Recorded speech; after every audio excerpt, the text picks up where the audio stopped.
अस्सलामु अलैकुम वरहमतुल्लाहि वबरकातुहू। नूरानी क़ायदे के सबक़ के बाद कलमे का सबक़ आया, कलमे के बाद हदीस शरीफ का सबक़ आया।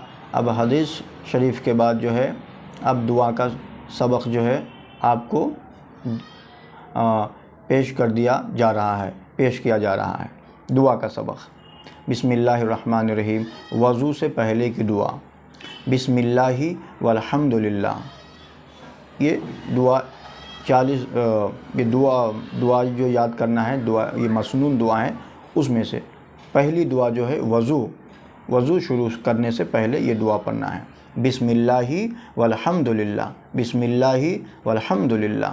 तर्जुमा भी साथ में याद करना है। शुरू करता हूँ अल्लाह के नाम से और तमाम तारीफ़ें अल्लाह ही के लिए हैं।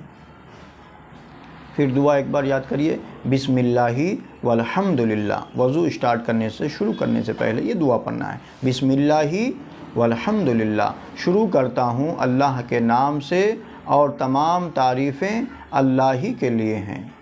तो ये जो है दुआ का सबक़ था। अल्लाह के फ़ज़ल से ये भी पेश कर दिया गया है आप तमाम की खिदमत में। अल्लाह ताला अमल करना आसान बनाए। व आखिर दावाना अनिल हम्दुलिल्लाहि रब्बिल आलमीन।